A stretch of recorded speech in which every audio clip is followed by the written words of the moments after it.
Démosle la bienvenida a todos los que nos están viendo en toda parte del mundo. Bienvenidos, que Dios los bendiga.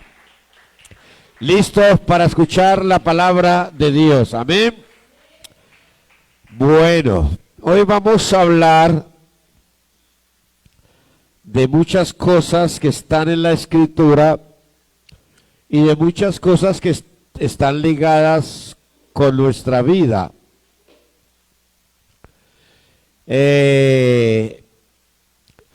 Muchas veces queremos comenzar un negocio, una empresa, y para comenzar ese negocio o esa empresa, todo tiene un principio, ¿sí o no es así?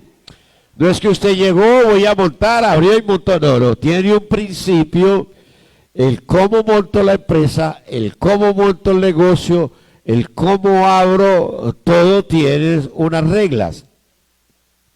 Entonces ahí quiero hablarles de esa palabra, el principio, que significa el comienzo. ¿Qué más significa principio? A ver, tengo por aquí escrito algo. Significa el comienzo. ¿Qué más me dice? Alguien que me ayude.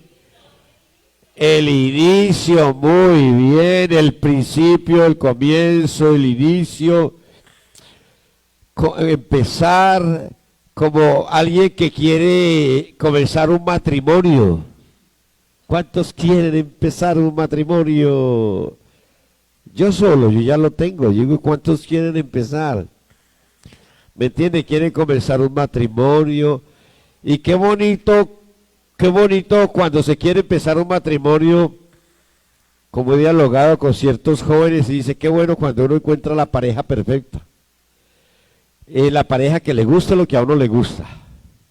Si yo soy deportista, le gusta el deporte, le guste ser santo, le gusten los principios de Dios, pero en la vida natural le gusten los mismos gustos que yo tengo, ir a montar bicicleta, ir a nadar, ir a hacer deportes. Entonces cuando se consigue la pareja perfecta, es más fácil ser feliz. Amén o amén. Sí, es más fácil ser feliz porque el peor error para comenzar un matrimonio es cuando no se consigue la pareja perfecta. ¿Me entiende? Porque el uno tira para un lado y el otro tira para el otro lado. Eso es la palabra, el principio. O el nacimiento de un niño. ¿Cómo es el nacimiento de un niño? Hermoso, ¿cierto? Y cuando el niño nace, ¿cómo queremos criar ese niño? Con los mejores principios. Y el niño cuando nace es como una hoja en blanco. No trae nada escrito. Entonces el niño todo lo que le enseñen lo va a recibir. Entonces cuando nace un niño, ¿qué tenemos que hacer? Enseñarle buenos principios. Por eso dice la Biblia, instruye al niño en su camino y aun cuando tuviere barba, no se apartará de él, de Dios, ¿me entiende? Instruye al niño. Entonces, eso es la palabra principio. ¿Y en la Biblia en qué parte está la palabra? En el principio, en Génesis, ¿correcto? En la Biblia está la palabra en el principio. Creó Dios los cielos y la tierra. Entonces el mundo siempre se pregunta, ¿quién hizo el universo? ¿De dónde salieron las galaxias? Y habla que el Big Bang, y hablan un poco de tonterías, pero cuando tú vas a la Biblia, en la Biblia Dios le dictó a Moisés y le dijo que en el principio no había nada. No existía sino Dios. Y dice que entonces Dios decidió crear el cielo y las estrellas. O sea que en el principio Dios empezó a hacer ¿qué? Las galaxias. Y usted las ve millones de galaxias. ¿Quién las hizo? Dios. Y lo más tremendo es que cuando tú lees la Biblia, hay una cita en la Biblia que dice, yo lo lleno todo. Entonces cuando tú lees yo lo lleno todo, la Biblia está hablando de que Dios llena todo el universo. No es que llena solo el planeta Tierra. La gente cree, yo lo lleno todo, cree que llena toda la Tierra. No, la Tierra es solo un puntico minúsculo en el universo. Él dice, yo lo lleno todo. Es todo el universo. Y todos los planetas y todas las galaxias se mueven como Dios les ordena. Entonces la gente se pregunta, ¿dónde salieron las galaxias? ¿Cómo fue? Dios las hizo. Y luego Dios se fija en un planeta llamado Tierra y viene, lo organiza de una manera impresionante. Usted lee Génesis 1 y dice, dijo Dios, haya la luz. ¡Wow! Y vio que la luz era buena. Y separó la luz de la oscuridad. Y a la luz la llamó día y a la oscuridad la llamó noche. Dice, y fue la mañana y la tarde un día. Y fue la tarde y la mañana un día. Entonces Dios comenzó la creación, al mar lo organizó, le dijo, bueno mar, ya usted no va a andar como un loco, usted llega hasta aquí, este es tu límite. Y el mar tuvo que obedecer, y hizo que nacieran peces, aves, en la tierra, vacas, terneras, mucha clase de animales, y todo lo hizo hermoso. ¿Para quién? Vuelvo y le pregunto, ¿para quién hizo Dios las cosas tan hermosas? Para nosotros. Y nos entregó un planeta Tierra perfecto y hermoso, y que nosotros los seres humanos hemos tratado de destruirlo y no hemos podido, pero ya lo estamos logrando. Ya cada día hay más incendios, cada día la tierra no soporta los calores, se queman ciudades enteras. Ustedes aquí casi no se dan cuenta, pero si van a Los Ángeles, cada año en Los Ángeles se queman ciudades enteras por el cambio climático. Lo mismo pasa en Europa y lo mismo pasa cuando pasa el calor y vienen las lluvias arrasan con todo lo que encuentran. ¿Por qué? Porque el hombre está tratando de acabar la tierra. Porque el hombre cree que todo es plata. Que la tierra hay que sacarle el oro, el bronce, el oro, y acabar la tierra y acabar los ríos. Entonces, Dios es el creador de todas las cosas. Y Él entonces hizo un planeta hermoso, ¿para quién? Para nosotros. Entonces, cuando tú vas a Génesis, y si la gente pregunta, ¿quién hizo al hombre? Dios, está escrito, ¿quién lo hizo? Dios. ¿Quién hizo las plantas? Dios. ¿Quién se hizo los animales? Dios. Entonces, cuando vas a la Biblia, en Génesis 1 vas a encontrar eso. ¿Quién hizo el mundo, el universo? ¿Quién hizo el matrimonio? Dios. Adán y Eva para que tuvieran hijos y poblaran la tierra. El matrimonio, ¿quién lo hizo? Lo hizo Dios. Entonces, cuando tú vas a la Biblia, al libro de Génesis, el libro de Génesis te va a hablar del principio del universo y del principio de la tierra y del principio de la humanidad y del principio de los seres humanos y del principio de todas las cosas. ¿Estamos de acuerdo? Ahora, cuando estamos hablando del principio, cuando Jesús comenzó su ministerio aquí en la tierra, cuando Jesús se hizo hombre,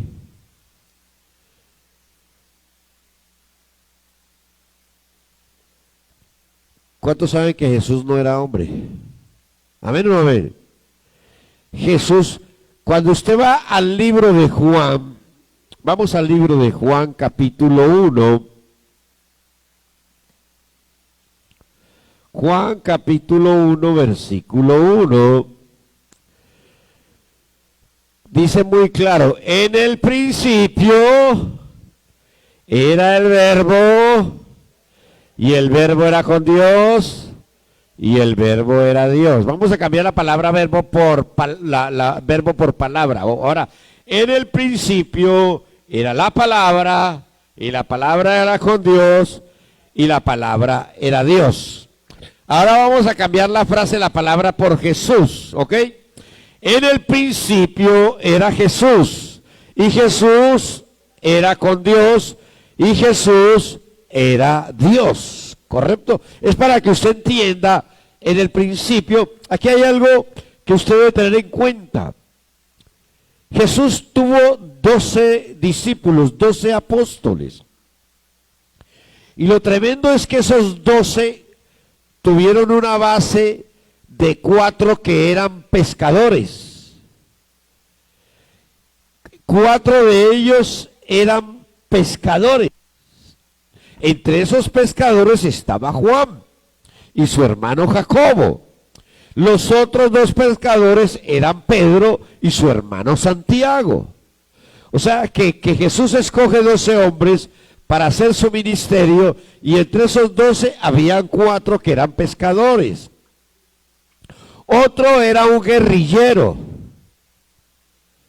no del M-19 y no de las FARC, se llamaba el Celote. Tremendo, el grupo de Jesús era violento. Uno de esos era bien revoltoso, era Pedro. Pedro le decían feo y tal, tome su golpe.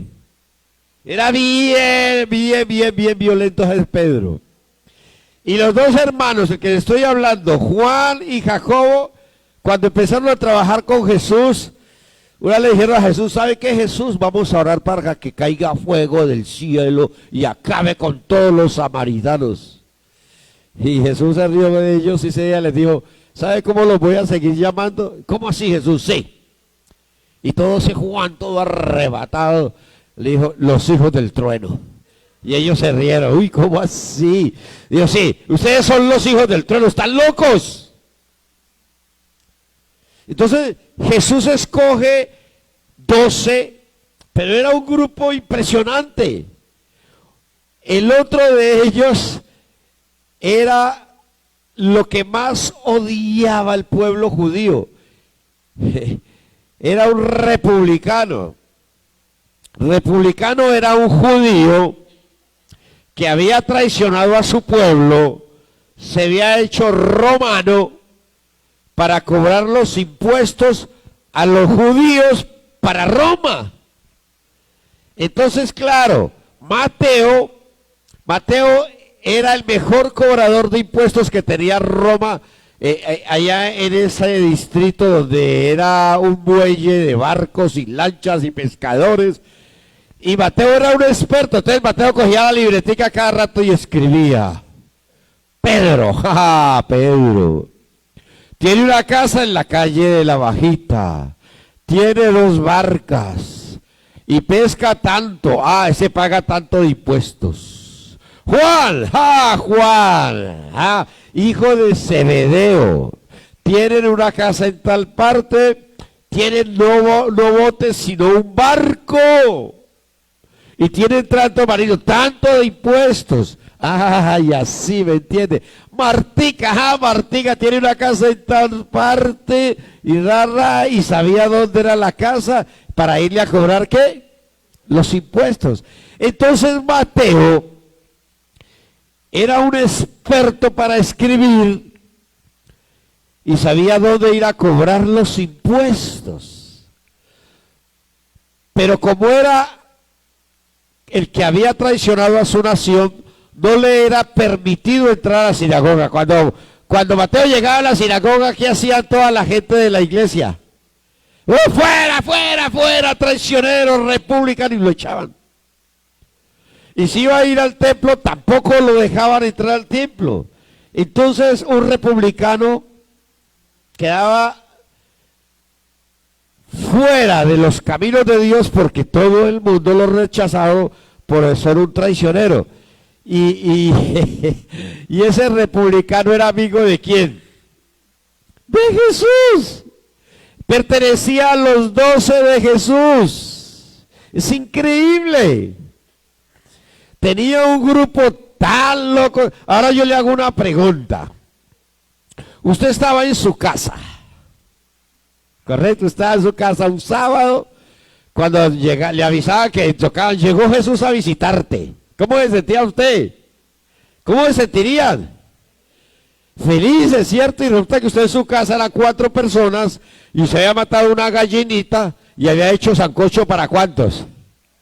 Para 4. Y cuando abría la puerta entraba Jesús y ¿quién más? 12 más, hermanos, y contar las mujeres que lo acompañaban. Hermano, llegaba Jesús, usted abría la puerta, iba entrando a la casa de Jesús.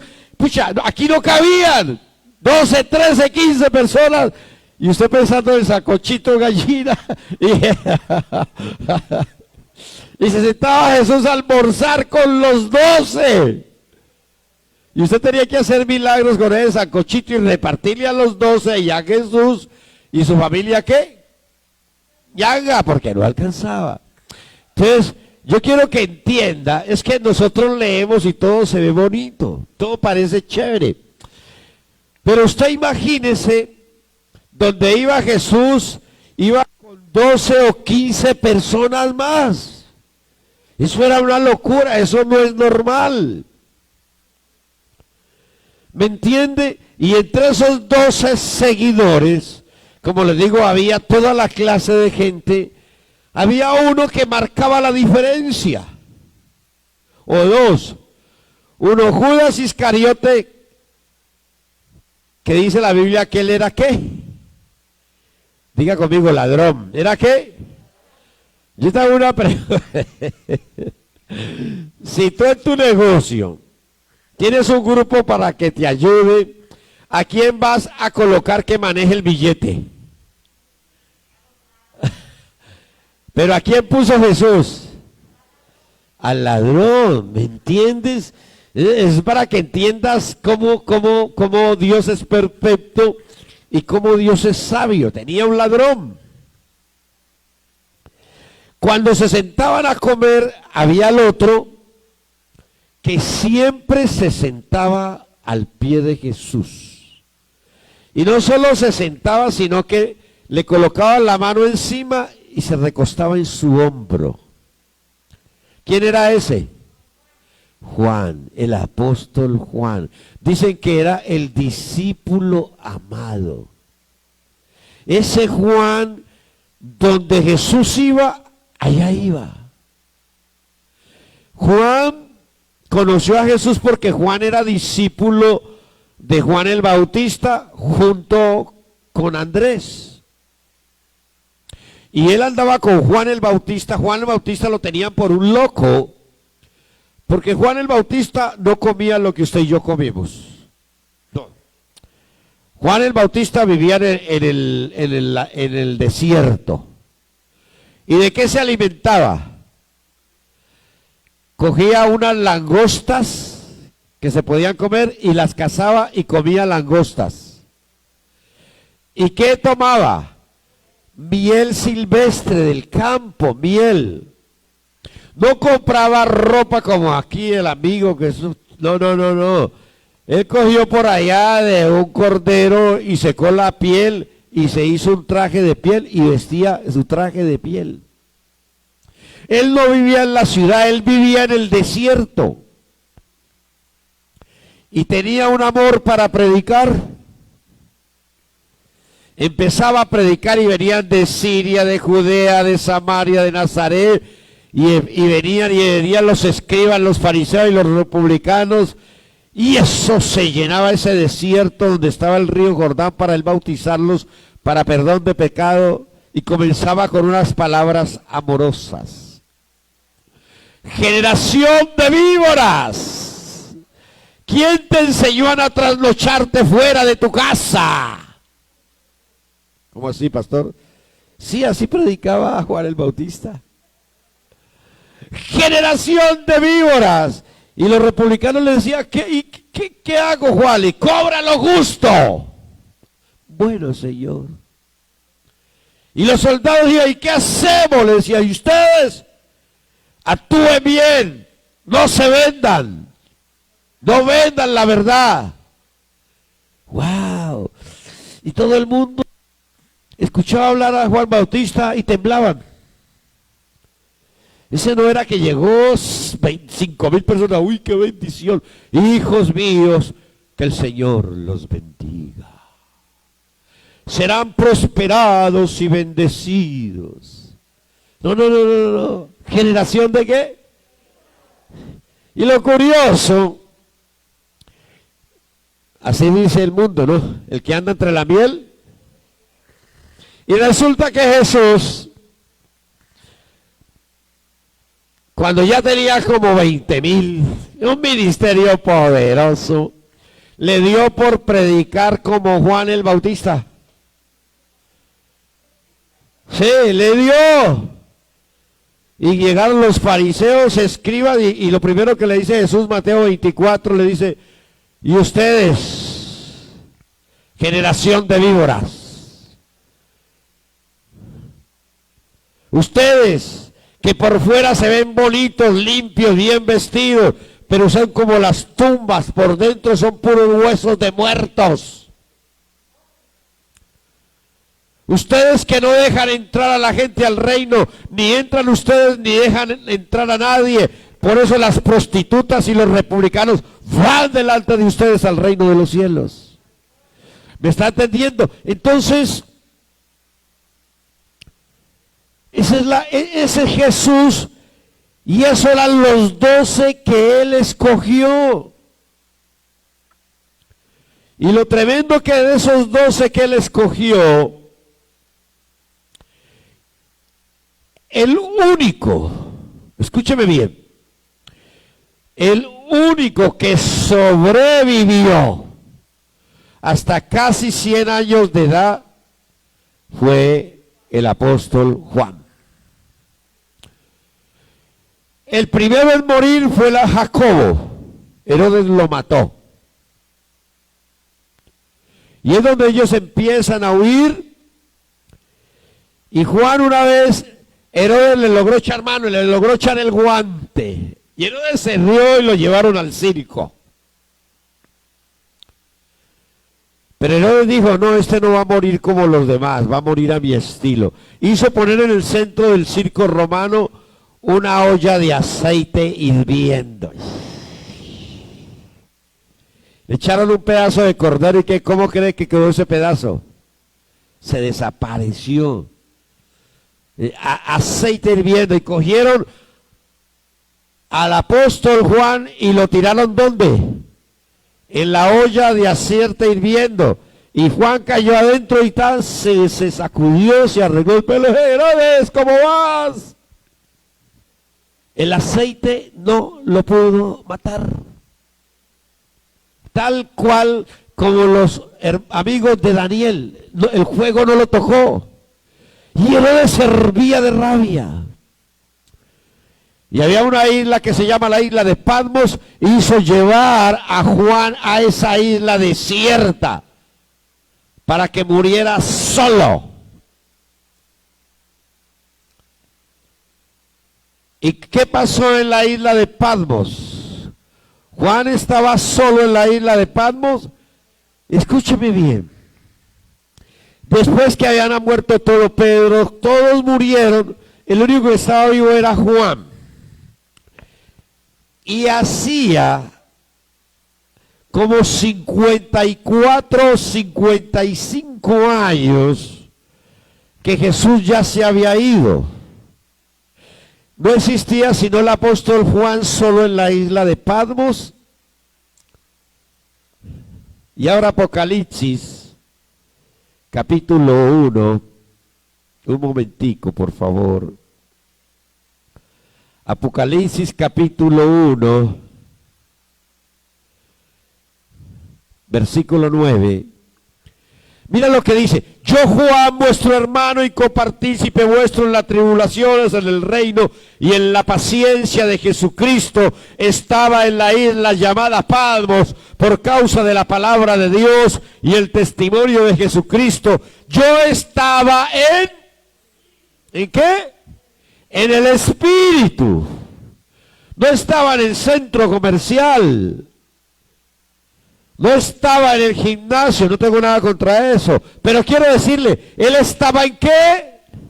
Dice, yo estaba en el Espíritu en el día del Señor, o sea, un día domingo. Y oí detrás de mí una gran voz, ¿como de qué? como de trompeta que decía: yo soy el alfa y la omega, el primero y el último. Escribe en un libro lo que ves. Escúcheme bien. Y mira lo que dice el 12. Y me volví para ver la voz que hablaba conmigo, y vuelto vi 7 candeleros de oro, y en medio de los 7 candeleros a uno semejante al Hijo del Hombre. ¿Vio a quién? A Jesús. O sea que ese apóstol Juan, 55 años después de que Jesús había partido, y ninguno de sus compañeros existía hace años, se le aparece a Juan en la isla de Patmos y le dice: escribe todo lo que te voy a mostrar. ¿No te parece un honor y un privilegio? Y por eso les he enseñado otras veces y les repito hoy: Apocalipsis es el 5.º evangelio. ¿Cuál es el 5.º evangelio? Apocalipsis. ¿Y quién es el personaje central del 5.º evangelio? Jesús, que le dictó a su escriba, ¿qué? Juan. O sea que Juan es el 5.º evangelio dictado por Jesús. ¿A quién? A Juan, para mostrarle las cosas que habían de venir. Amén. Las cosas que habían de venir. Ahora volvamos atrás a Juan capítulo 1. En Génesis 1.1 vimos cómo comenzó el mundo. Pero en Juan 1.1 dice: en el principio era el verbo era con Dios, y el verbo era Dios. 2. Este era en el principio con Dios. Todas las cosas por él fueron hechos. Todas las cosas fueron hechas ¿por quién? Por Jesús. Diga: por Jesús. Todas las cosas por él fueron hechas, y sin él nada de lo que ha sido hecho fue hecho. En él estaba la vida. ¿En quién estaba la vida? No les escucho. ¿En quién? En Jesús. En Jesús estaba la vida, y la vida era la luz de los hombres. La luz en las tinieblas resplandece, y las tinieblas no prevalecieron contra ella. Amén. 6. Hubo un hombre enviado de Dios, el cual se llamaba Juan. Este vino para dar testimonio de la luz. Aquí está hablando de Juan el Bautista. Aquella luz verdadera que alumbra a todos los hombres venía a este mundo. En el mundo estaba. ¿Quién estaba en el mundo? Jesús. ¿Quién estaba en el mundo? Jesús. En el mundo estaba, y el mundo fue hecho por él, pero el mundo no lo ¿qué? No lo conoció. A lo suyo vino, y los suyos ¿qué? No lo recibieron. Tremendo. Pero esto lo escribió el apóstol Juan. Y aquí es donde quiero llegarle al segundo palabra: principio. El apóstol Juan, mira cómo comienza: en el principio. Dice: en el principio del principio del principio no había nada en el universo, no existían planetas, no existía planeta Tierra, no había nada. En el principio del principio estaba Dios y estaba Jesús. Él es claro: en el principio estaba el verbo, y el verbo era Dios, y el verbo estaba con Dios. Entonces, Tremenda revelación, por eso era el discípulo amado de Jesús. Y cuando Jesús se sentaba con la comer y Juan le echaba el hombro, y en la última cena que Jesús dijo que le iba a traicionar, Pedro le hacía señas, pregúntale quién es. Porque era el amigo íntimo de Jesús. Entonces, él fue al principio del principio. Y fue muy claro y dijo, en el principio no estaba sino Dios. ¿Y quién más? Y Jesús.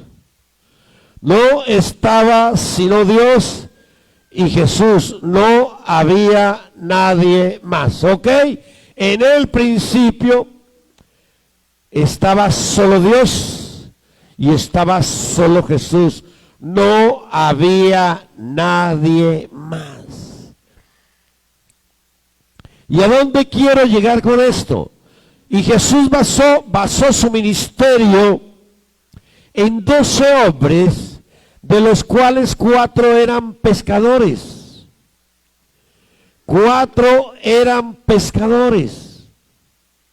Entre esos Juan era pescador. Pero habían guerrilleros, habían de todo. Y entre esos pescadores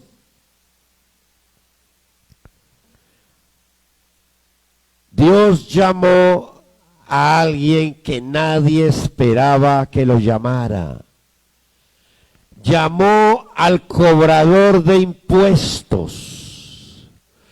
Y el cobrador de impuestos estaba en su oficina de impuestos, pero él no lo llamó porque lo vio por primera vez. Y me encanta la Biblia cuando usted entiende y aprende cómo sucedieron los hechos. Cuando Pedro estaba en la barca esa madrugada pescando, y cuando Pedro vio que no había pescado nada, cuando Pedro vio que no tenía cómo pagar la deuda, cuando Pedro vio que iba a perder la casa, que iba a perder la barca y que lo iba a perder todo, ¿quién cree usted que estaban esperando a Pedro? Pedro fue a salir esa tarde a pescar y Mateo estaba con el librito en la mano y dijo, Pedro, hoy en la madrugada se vence el plazo. Mañana te quito la casa, te quito las barcas y vas a la cárcel. Y Pedro le dice, ¿y qué quieres decirme con eso? Le dijo, ¿por qué no te entregas de una vez?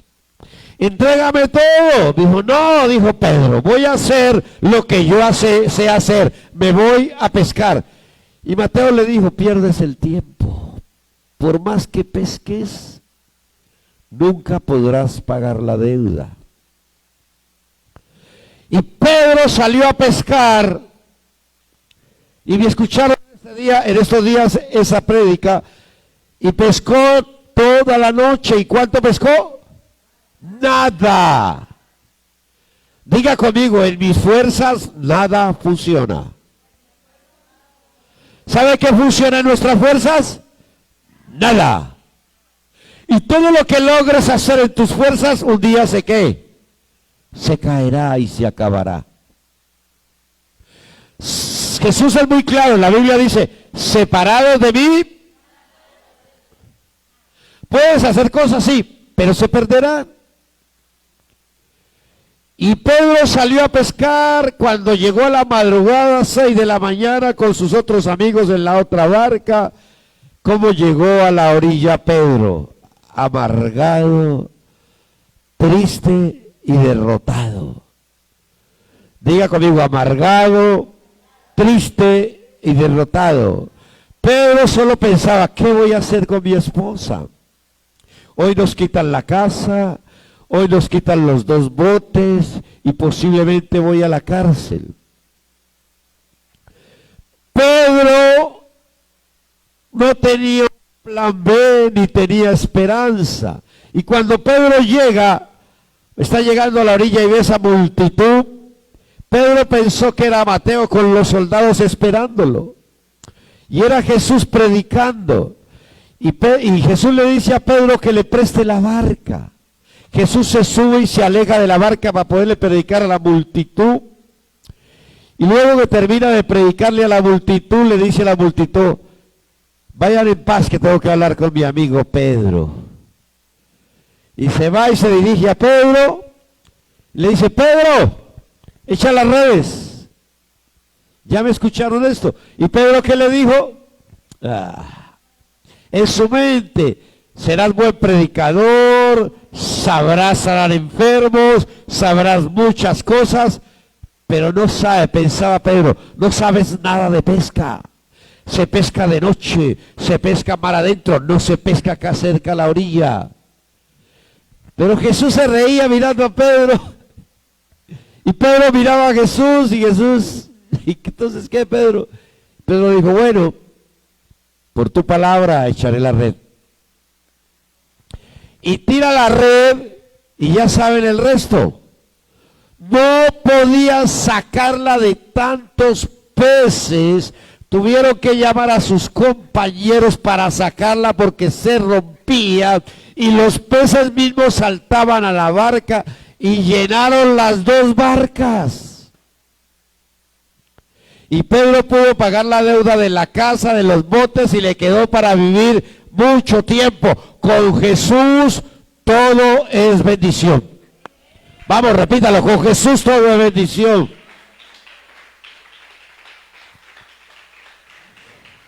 Entonces Mateo vio ese milagro y se quedó asombrado. Él decía, es imposible, eso es un milagro. Y luego vio a Jesús en la sinagoga, se fue a seguirlo y lo vio que sanó la mano seca de un hombre y lo vio que sanó a un anciano en el pozo de Betesda. Y decía, este tiene que ser el que nos han hablado, este tiene que ser el Mesías. Por eso cuando Jesús pasa por la oficina de los tributos y estaba ya Mateo, usted viera cómo vestía Mateo, puro Pierre Cardin, zapatos no de 100 ni 200 ni 500, de 2, 3 millones, era el millonario. Y cuando pasa Jesús y lo mira y se ríe, y Mateo lo mira con una mirada como tonto, y le dice Jesús, sígueme. ¿Qué le dijo Jesús? Sígueme. Jesús le estaba diciendo a Mateo, deja un negocio que te gana 5 o 10 millones mensuales, déjalo. Cuando Jesús le dice, sígueme, Mateo yo creo que pensó, pero nadie tiene este puesto. Pero desde que vio el milagro de Jesús con Pedro y con los otros milagros, el corazón de Mateo ardía. Cuando Jesús le dijo, sígueme, ¿qué hizo Mateo? Dejó tirado el puesto y lo siguió. Yo no sé si entiendes. Renunció a un puesto de 15 o 20 millones mensuales para seguir a un predicador que lo llevaba a dormir en el mar, en las playas, en el bosque, al aire libre, sin la comida asegurada. Parecía una locura. Sí. ¿Y sabe por qué Dios llamó a Mateo? Diga conmigo, porque lo necesitaba. ¿Por qué lo llamó? Porque Mateo era un experto, diga conmigo, un experto en los números. ¿Ya me entiendes? Mateo era un experto en direcciones, en hacer cuentas, en ver a escribir aquí y allá. Y cuando Jesús llama a Mateo, ¿cuál es el primer libro en el Nuevo Testamento? Mateo. Correcto, el primer libro es Mateo. ¿Y sabe qué pasó? Cuando Dios llama a Mateo, Mateo ya había escrito el milagro de Pedro y todos los milagros. Y cuando Mateo sigue a Jesús, Mateo vivía como un escriba. ¿Toda hora qué? Escribiendo. Ay, se encontró con María la prostituta. Ay, se hizo esto. Ay, se encontró con esto. Y todo lo escribía. Mateo todo lo escribía. Y Mateo escribió el evangelio más largo de la Biblia, el libro de Mateo. Y quiero que escriba esto. Mateo presenta al Mesías Jesús como el Rey del cielo. ¿Cómo presenta Mateo a Jesús? ¿Como el Rey de dónde? Como el Rey del cielo, que estaba estableciendo las reglas del reino aquí en la tierra. Vuelvo y lo repito si quieres anotarlo. Mateo presenta a Jesús como el Rey del cielo, al Mesías como el Rey del cielo. Oh, con esto, con lo que sigue, porque lo que sigue no es para el mundo, lo que sigue es para cada uno de nosotros, los que nos ven, para los seguidores de Jesús. Jesús vino a establecer las reglas del reino. Por eso le puse a este mensaje, ¿cuál fue el título? Ves que hay que Salvatore estaba aquí. Los principios del reino. Mateo habla que Jesús estableció las reglas del reino aquí en la tierra. ¿Por qué Jesús vino? Para que nosotros conociéramos las reglas del reino donde vamos a vivir aquí en la tierra. Sencillo, porque cuando partamos, recuerden, para nosotros los hijos de Dios, no le podemos temer a la muerte. Que la muerte simplemente es el medio para ir a casa. Entonces, Mateo vino a decirnos que Jesús vino a darnos las reglas, cómo vivir aquí en la tierra, donde Jesús un día va a venir a reinar con nosotros por 1000 años. Entiéndame bien, Mateo muestra al Mesías como el Rey del cielo, que se hizo hombre para venir a enseñarnos las reglas del reino cuando vamos a casa. ¿Está entendiendo? Esto no es para el mundo. Dile a tu vecino, no es para el mundo. Eso es para nosotros. Y usted empieza a leer el libro de Mateo y usted queda asombrado. Mateo escribió ese libro dedicado a los judíos para que entendieran que Jesús era el rey, pero ellos no entendieron. Y empieza usted a leer Mateo y Mateo escribe la genealogía de Jesús, que es descendiente de David. Mateo escribe que del oriente le trajeron tesoros a Jesús. ¿Usted no se ha preguntado de dónde salieron esos tesoros? Les voy a decir, esos tesoros venían de Babilonia. ¿De quién eran esos tesoros? Los tesoros era toda la plata, joyas, oro, plata que había guardado Daniel para enviárselos al rey cuando naciera el rey del mundo. Y él había dejado en su escuela escrito para quién eran esos tesoros. O sea que cuando Jesús nació, que le entregaron esos tesoros a sus padres, Jesús no era pobre, Jesús era ¿qué? Riquísimo. Entonces, Jesús crece, empieza su ministerio, y aquí es donde quería llegar y terminar. Mateo capítulo 5.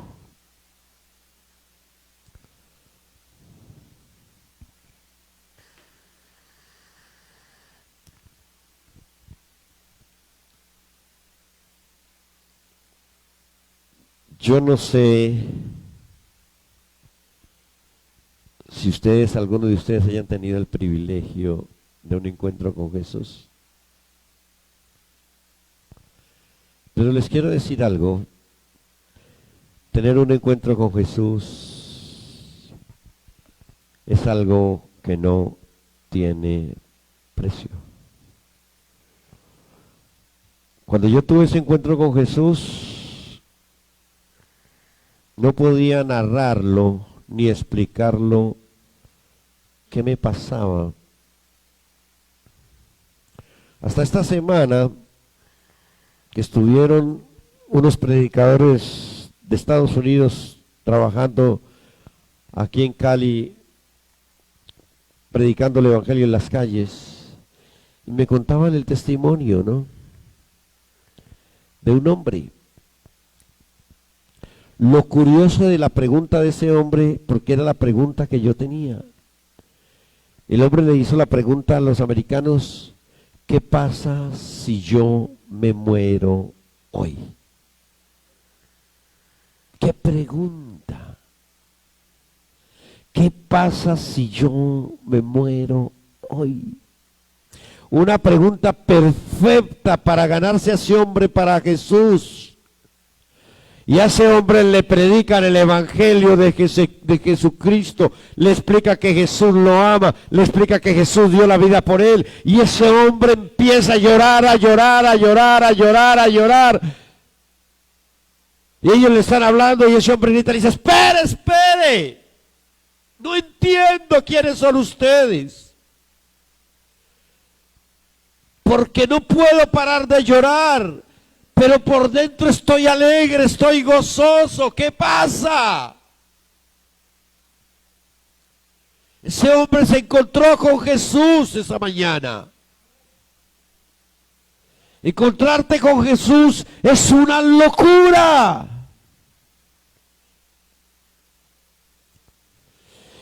Y cuando yo leía, en estos días estaba leyendo Mateo capítulo 5, versículo 2, y dice: Jesús abriendo la boca les enseñaba diciendo: bienaventurados los pobres en espíritu, porque de ellos es el reino de los cielos.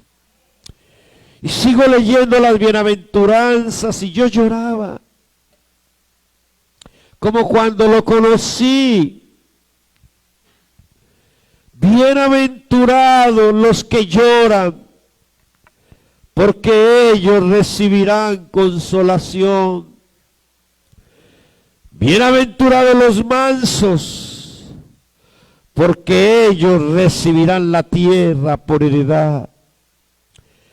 Bienaventurados los que tienen hambre y sed de justicia, porque ellos serán saciados. Bienaventurados los misericordiosos, porque ellos alcanzarán misericordia. Bienaventurados los de limpio corazón, porque ellos verán a Dios. Bienaventurados los pacificadores, porque ellos serán llamados hijos de Dios.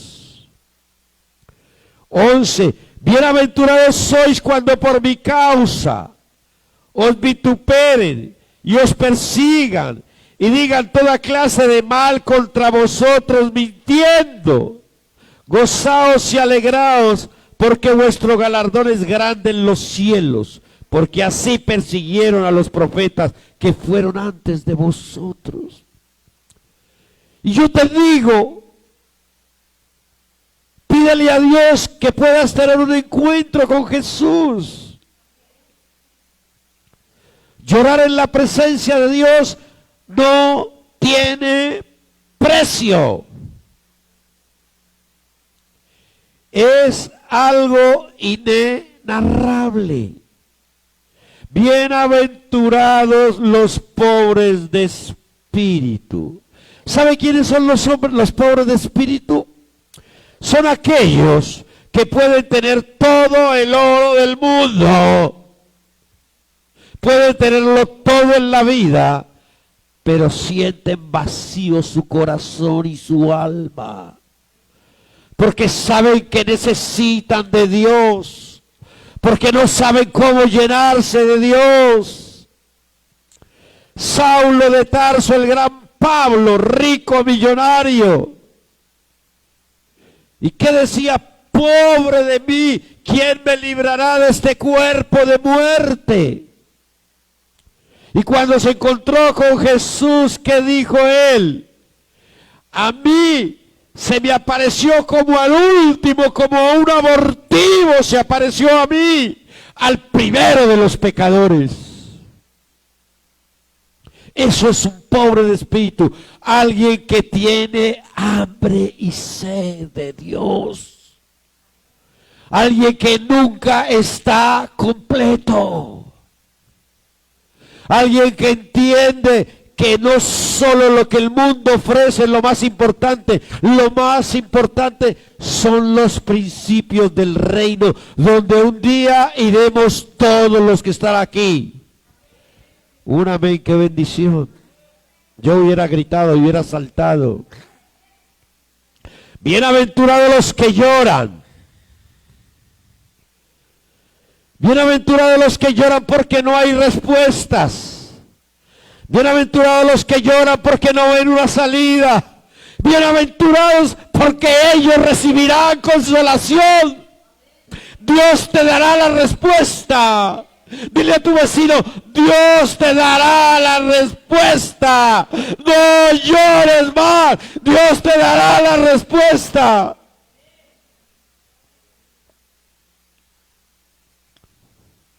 Bienaventurado cuando por mi causa os vituperen. Bienaventurado porque dices que eres cristiano y muchos no dicen soy cristiano porque se burlan de ellos. ¿Y qué importa? A mí no me importa lo que digan de mí. Soy cristiano, seguidor de Jesús, punto. Porque a la hora final yo seré el ganador. Dice, no importa que se burlen de ti, no importa lo que te digan. Cristiano no puedes beber, cristiano no puedes dormir con la novia, cristiano no puedes salir a rumbar. ¡No puedo! Soy santo. ¿Me estás entendiendo? Tenemos que luchar por el futuro. Yo estoy a la vuelta de la esquina. Muchos pueden irse hoy o mañana. Lo que importa es el final. Díganle a su vecino, lo que importa es el final. Y tú sigues leyendo la bienaventuranza y luego Jesús remata y le dice, vosotros sois la sal de la tierra. Me parece curioso. Y la gente escucha que Jesús dice, vosotros sois la sal de la tierra. Y la gente tenía la sal, ¿por qué? Si a alguien le iba mal, le decían que era bien, ¿qué? No sé si está bien salado. Pero déjeme decirle, en mi época, cuando yo era niño, que no hace mucho, ¿no? No hace, no, 70 años, no existían las neveras. Pero yo recuerdo que las señoras compraban la carne, o el pollo, o el pescado. Recuerdo bien aquí una olla. Entonces cogían la carne y la abrían, y la salaban. Y le echaban harta sal. Y aparte de la sal, le sobaban harta cebolla larga. y la metían en la olla y la tapaban y la dejaban en un lugar fresco y esa carne duraba 8 o 10 días sin ningún problema. Y entonces Jesús viene y dice, ¿vosotros sois qué? La sal de la tierra. ¿Sabe por qué Dios te dice que tú eres la sal? Porque donde tú vayas no te vas a contaminar. No, tú te vas a mantener ¿qué? Puro. Diga, somos diferentes. Vamos, dígalo, somos diferentes. Te vas a mantener ¿qué? Puro. Y lo remata, luego le dice, vosotros sois la luz del mundo. Ay, ay, ay. Yo he dicho que en el cristianismo hay muchos agentes 007. Muchos agentes ¿qué? Secretos. Nadie sabe que son cristianos. Pero Jesús le dijo, ¿ustedes son qué? La luz. Donde vaya usted es luz. Donde vaya usted tiene que brillar. Donde vaya usted tiene que ser diferente. Donde vaya usted no se puede contaminar. Usted es luz y usted destruirá las tinieblas. No sé si me entiendes o no me entiendes. Somos luz. Somos distintos. Y se trata del final. Por eso este mensaje de hoy, con el Espíritu Santo, lo hemos titulado Los principios del reino. Por eso te hablé de Génesis, el comienzo, el principio. Por eso te hablé de Juan. En el principio era Dios y el verbo era con Dios y el verbo era Dios. Y ahora te hablo de Jesús que vino a establecer ¿qué? Los principios de ¿qué? Del reino. Tenemos que estar preparados. Y aquí hay algo curioso. Cuando tú lees Mateo capítulo 21, con eso termino. Mateo capítulo 21, versículo 43. Jesús le está hablando a los escribas y fariseos y mira lo que dice. Y Jesús le dijo, ¿nunca leísteis en las Escrituras? La piedra que desecharon los edificadores ha venido a ser cabeza del ángulo.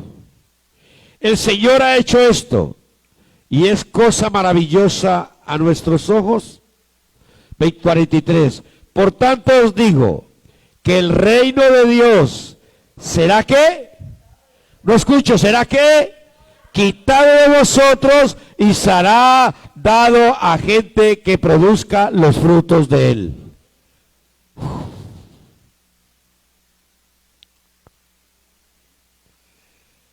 Diga, ay, ay, ay. Eso le dijo Jesús a los judíos. A ustedes se les quita y se les da a los cristianos para que produzcan fruto. Quiero decirles algo a ustedes. Tenemos que empezar a dar más frutos. Amén. Tenemos que saber cómo nos vamos a multiplicar más. Tenemos que llenar este salón de tal manera que nos tengamos que ir de aquí. Porque no cabemos. Pero tenemos que trabajar, tenemos que empezar a dar fruto. Empiece por ser luz donde vaya. Y no se trata de lo que es uno,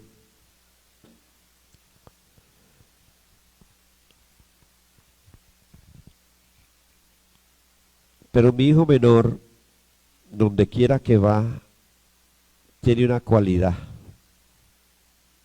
Él es luz.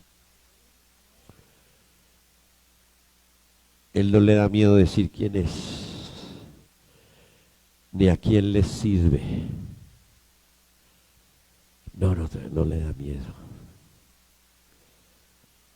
Y Dios por eso le ha bendecido.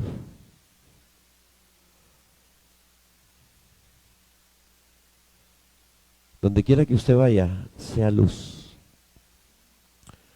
No le dé pena que sepa quién es usted. No. Porque al final usted estará allá arriba. ¿Cuántos dijeron amén? Y eso es lo único que vale la pena. Amén. Colóquese de pie, vamos a orar.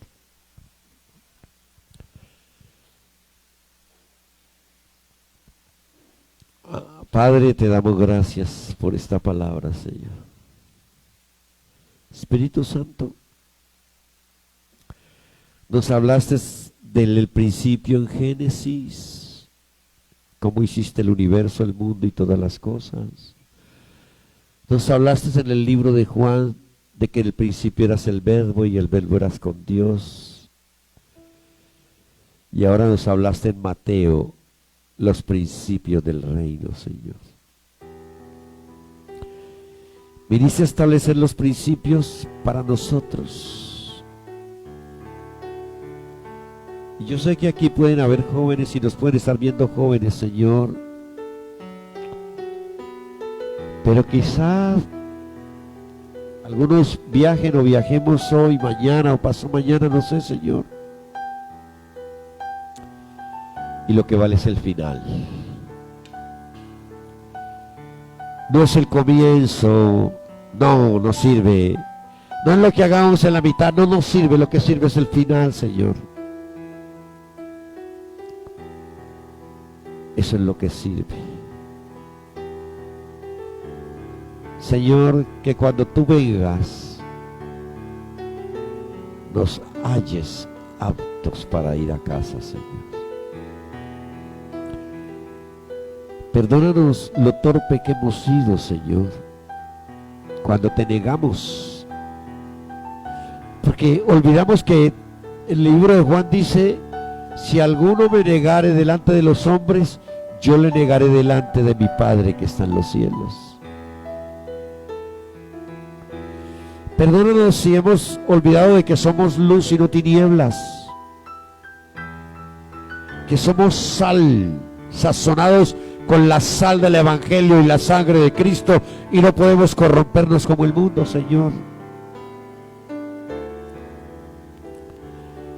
Perdónanos, Señor, por haber sido agentes secretos, que la gente no sabe que somos del reino.